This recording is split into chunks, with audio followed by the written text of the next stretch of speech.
effacer sa propre histoire. Jeudi 22 janvier 1960. Adossé au mur de sa maison, Don Juan était assis par terre près de la porte. Il retourna une caisse en bois et me pria de m'installer confortablement comme chez moi. Je lui offris quelques paquets de cigarettes. Il répondit qu'il ne fumait pas, mais acceptait le cadeau. Nous parlâmes du froid qui, la nuit, tombe sur le désert, et ainsi de suite. Je voulus savoir si ma présence dérangeait ses habitudes. Il me regarda en fronçant les sourcils et déclara qu'il n'avait pas d'habitude. Que si bon me semblait, je pouvais rester en sa compagnie tout l'après-midi. Je sortis quelques fiches de généalogie et de parenté pour l'interroger à ce sujet. En compulsant la littérature ethnographique, j'avais aussi établi une longue liste des traits culturels propres aux Indiens de cette région. Et j'aurais voulu les passer en revue pour qu'il m'indique tout ce qui lui était familier. Je décidai de commencer par les fiches de parenté. Comment nommiez-vous votre père? Je l'appelais papa, répondit-il avec beaucoup de sérieux.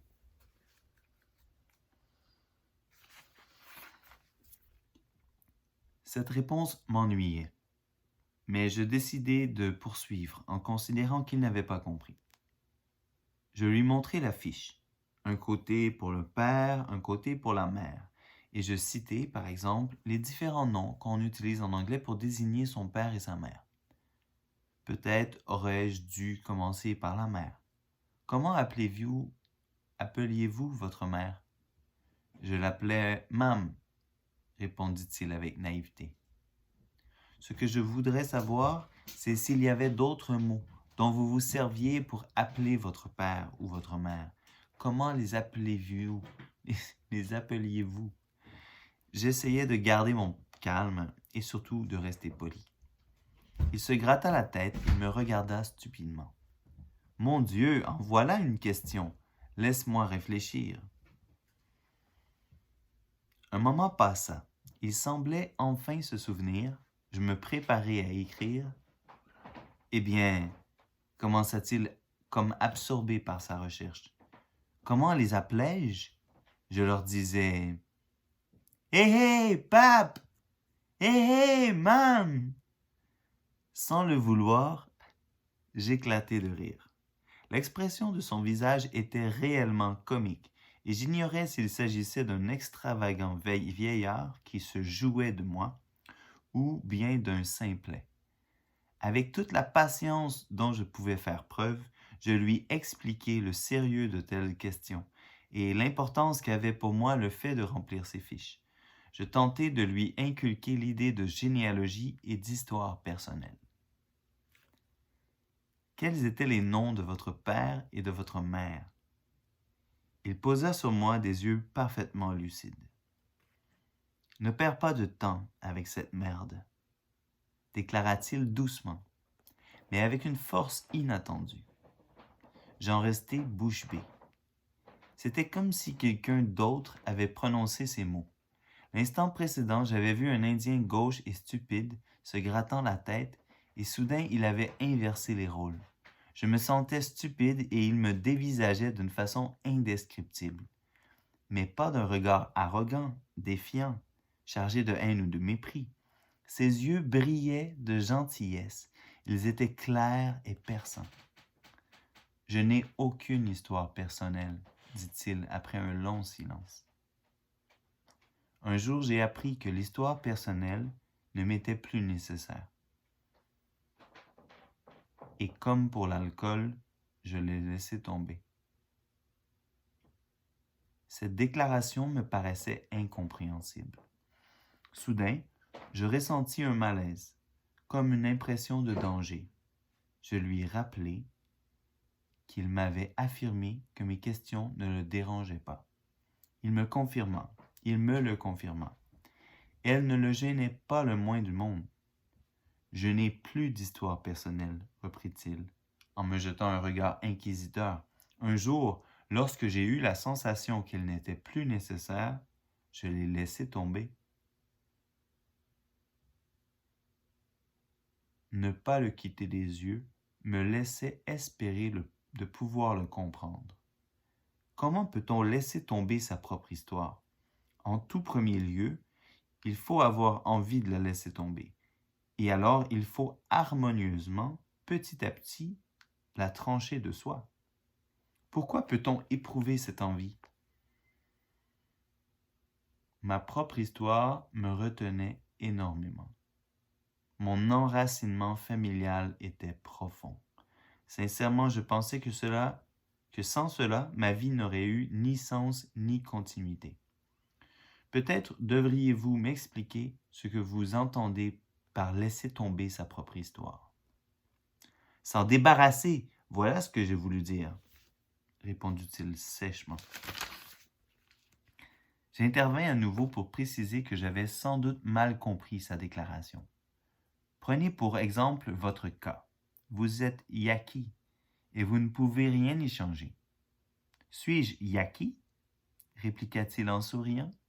Comment le sais-tu? C'est vrai, je n'ai pas la possibilité de m'en assurer, mais vous le savez, et c'est ce qui compte.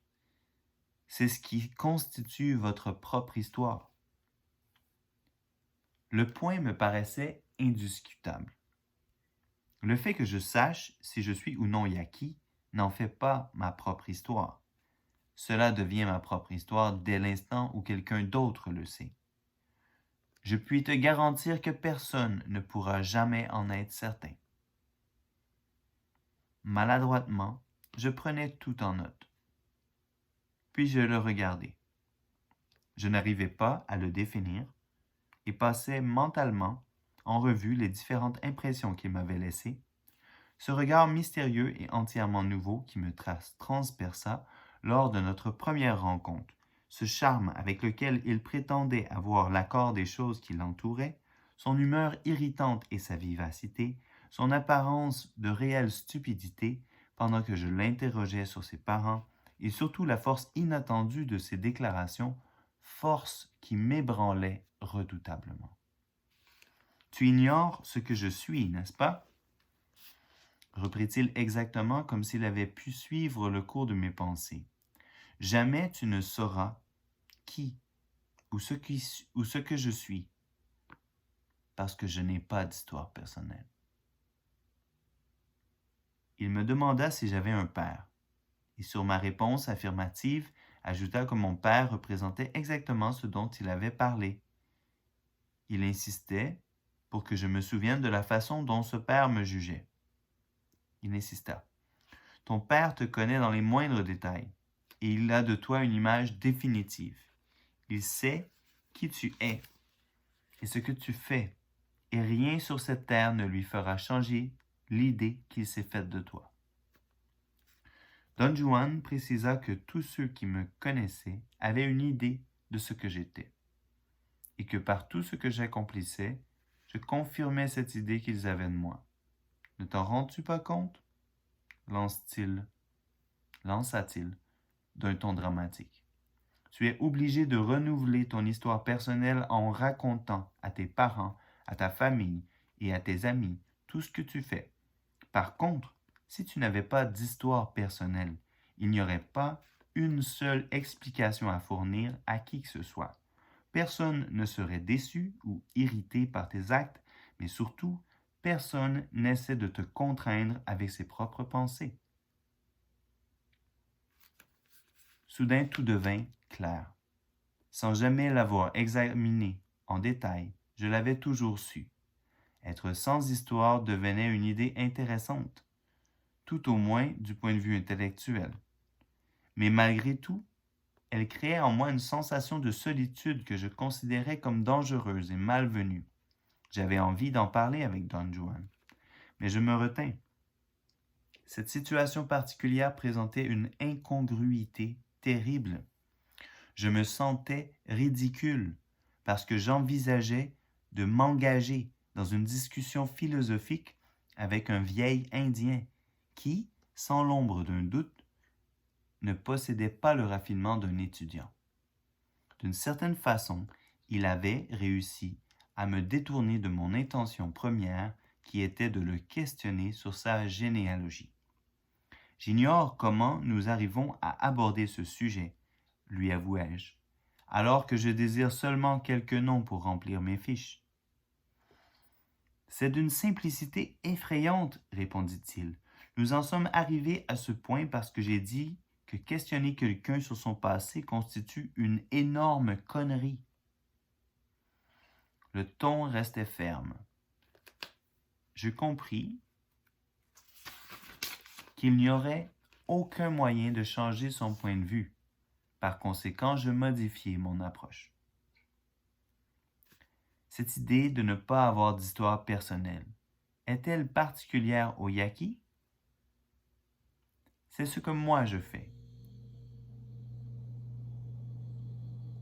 Où donc avez-vous appris cela? Je l'ai appris pendant toute ma vie. Votre père vous l'a-t-il enseigné? Non. Disons que je l'ai appris par moi-même et que maintenant je vais t'en révéler le secret pour qu'aujourd'hui tu ne partes pas les mains vides. Sa voix se mua en un murmure dramatique. J'éclatai de rire. Je dus reconnaître son prodigieux don comique. J'étais en présence d'un acteur né. Écris tout cela, me pressa-t-il d'un ton professoral. Pourquoi pas? Tu sembles plus à l'aise pendant que tu écris. Je levai la tête et sans aucun doute, il remarqua dans mes yeux ma profonde confusion. Il claqua ses mains contre ses cuisses et éclata d'un rire joyeux. Il est préférable d'effacer toute histoire personnelle, énonça-t-il lentement, comme pour me laisser le temps d'écrire, parce que cela nous libère des encombrantes pensées de nos semblables. Cette déclaration me parut incroyable. Une confusion extrême m'envahit. Mon visage traduisit mon émoi intérieur et il en profita sur-le-champ. Toi, par exemple, tu ne sais pas quoi penser de moi parce que j'ai effacé ma propre histoire. Petit à petit, autour de moi et de ma vie, j'ai créé un brouillard. Maintenant, personne ne veut savoir. Avec certitude, personne ne peut savoir avec certitude qui je suis ou ce que je fais. Mais vous n'ignorez pas qui vous êtes. Bien sûr que je l'ignore, exclama-t-il en se roulant par terre de rire à cause de mon expression de totale surprise. Comme pour me laisser croire qu'il allait, néanmoins, avouer bien se connaître, il observa un long silence. Par cette ruse, il me menaçait. La frayeur me gagna. Voilà le petit secret que je te révèle aujourd'hui, me confia-t-il à voix basse. Personne ne connaît ma propre histoire, pas même moi. Il loucha. Il ne me regardait pas. Ses yeux restaient fixés au-delà de moi, par-dessus mon épaule gauche. Assis, les jambes croisées, le dos droit, il semblait cependant détendu.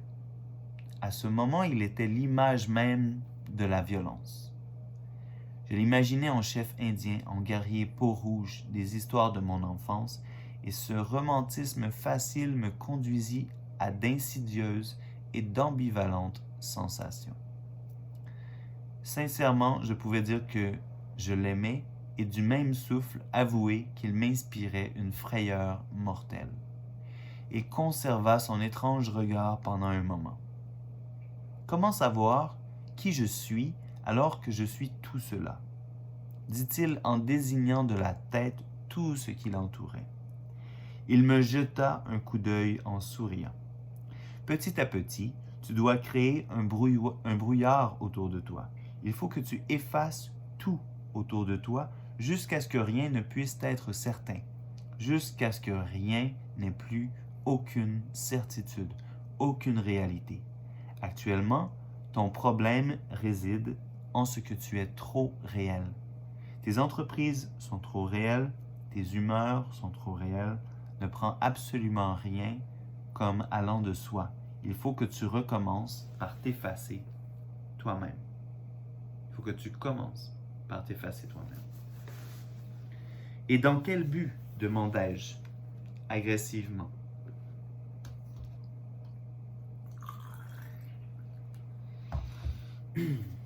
À ce point, il était clair qu'il m'indiquait la conduite à suivre.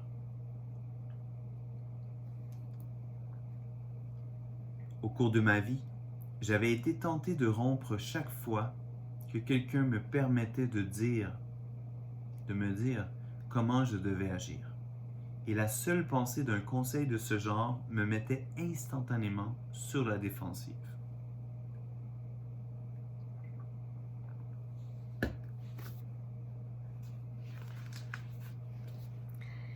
Tu déclaras vouloir apprendre ce qui touche aux plantes, continua-t-il calmement. Espères-tu avoir quelque chose pour rien? Où donc penses-tu être? Nous avons été d'accord. Tu pouvais me questionner. Je te disais ce que je savais. Si cette situation ne te plaît pas, nous n'avons plus rien à nous dire. Sa terrible franchise m'irritait. À regret, je devais admettre qu'il avait raison. En somme, tu veux en savoir plus sur les plantes. Mais puisqu'on ne peut rien en dire, il faut, entre autres choses, que tu effaces ta propre histoire. Et comment? Commence par les choses simples. Par exemple, ne dis pas ce que tu fais. Ensuite, il faut que tu abandonnes tous ceux qui te connaissent bien. Ainsi, tu créeras un brouillard autour de toi. Mais c'est absurde. Pourquoi les gens ne devraient-ils pas me connaître? Qu'y a-t-il de mal à cela? Le mal est qu'une fois qu'ils te connaissent, tu deviens pour eux quelque chose qui va de soi, et alors tu n'es plus capable de trancher le cours de leurs pensées. Personnellement, j'aime l'ultime liberté de rester inconnu. Personne, par exemple, ne me connaît avec certitude à la manière dont les gens te connaissent. Mais cela revient à mentir. Mensonge ou vérité m'importe peu, trancha-t-il avec sévérité. Les mensonges sont des mensonges seulement pour qui a une histoire personnelle. Je débattis de ce point en avançant que je n'aimais pas mystifier les gens, ni les tromper délibérément. Il répondit que de toute façon, je trompais tout le monde. Le vieil homme avait mis le doigt sur une plaie purulente de ma vie. Je ne pris pas le temps de lui demander ce qu'il voulait dire, ni comment il savait que je trompais les gens en permanence. Je réagis en essayant de me défendre par une explication. Je déclarai savoir parfaitement, et cela me causait une profonde peine, que mes parents et mes amis ne me faisaient aucune confiance, alors que jamais dans ma vie je n'avais menti. Tu as toujours su mentir. Il te manquait seulement de savoir pourquoi. Maintenant tu le sais. Je m'insurgeais. Ne voyez-vous pas combien j'en ai assez de constater que les gens ne me font jamais confiance? Mais on ne peut pas compter sur toi, répliqua-t-il d'un ton convaincu. Nom de Dieu, on peut compter sur moi. Mon humeur, au lieu de le rendre sérieux, le jeta dans un rire quasi hystérique. Je haïs ce vieux plein de suffisance. Malheureusement, il avait raison. Lorsque je repris mon calme, il continua. Si on n'a pas d'histoire personnelle, rien de ce qu'on dit ne peut être considéré comme un mensonge. Ton problème est de tout vouloir expliquer à tout le monde. Mais du même coup, tu voudrais garder la fraîcheur, la nouveauté de ce que tu fais. Eh bien, une fois que tu as expliqué tout ce que tu fais, tu n'arrives plus à te passionner et pour pouvoir continuer, tu mens. La tournure de notre conversation me déroutait. Je notais de mon mieux tous les détails de notre échange en me concentrant sur ce qu'il disait. Plutôt que de l'interrompre pour discuter de mes torts ou du sens de ses propos. À partir de maintenant, continua-t-il, il faut que tu ne révèles aux gens que ce que tu as envie de leur dire. Mais jamais tu ne dois leur raconter exactement comment tu y es parvenu. Je ne sais pas comment garder un secret. Ce que vous me conseillez est donc inutile.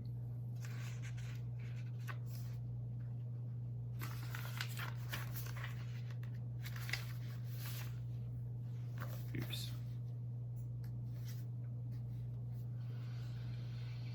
Alors change, lança-t-il sèchement, avec un éclair de violence dans les yeux. Il ressemblait à un étrange animal sauvage, et malgré toutes ses pensées et ses déclarations, restait parfaitement cohérente. Et malgré tout, ses pensées et ses déclarations restaient parfaitement cohérentes. Mon ennui fit place à une confusion des plus énervantes. Vois-tu, reprit-il, nous avons une seule alternative, ou bien nous prenons tout comme allant de soi, comme réel, ou bien nous adoptons le point de vue contraire. Si nous suivons la première proposition, nous parvenons à l'ennui mortel du monde et de nous-mêmes. Avec le second choix, ce qui suppose que nous effacions notre propre histoire, nous créons le brouillard autour de nous. C'est une situation mystérieuse et passionnante.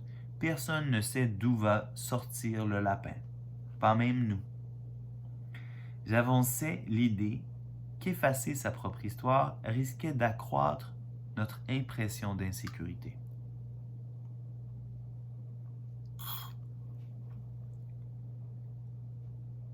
Lorsque rien n'est certain, nous restons en alerte. Nous sommes en permanence prêts au départ. Il est plus excitant de ne pas savoir dans quel buisson se cache le lapin que de se conduire comme si nous savions tout. Il garda le silence pendant assez longtemps. Au moins 1 heure durant, je ne savais que dire. Enfin, il se leva et me demanda de le conduire à la ville voisine. Cette conversation m'avait curieusement épuisé. Le sommeil m'envahissait. En chemin, il me fit stopper et me dit que si je désirais me détendre, il me fallait aller sur le plateau qui formait le sommet d'une proche colline. Et là, m'allonger à plat ventre, la tête dirigée vers l'est. Il semblait pressé. Je n'avais pas envie de protester et j'étais peut-être trop fatigué pour parler. Je grimpai la pente et fis ainsi qu'il me l'avait ordonné. Mon sommeil ne dura que 2 à 3 minutes, mais assez pour renouveler mes énergies. Nous allâmes jusqu'au centre-ville, au centre de la ville. Là, il me demanda de le laisser. Reviens, dit-il en descendant de la voiture. Sois sûr de revenir. Hey, cela complète le chapitre 2 du Voyage à Ixtlan, les leçons de Don Juan, de Carlos Castaneda. Rendez-vous à la prochaine lecture.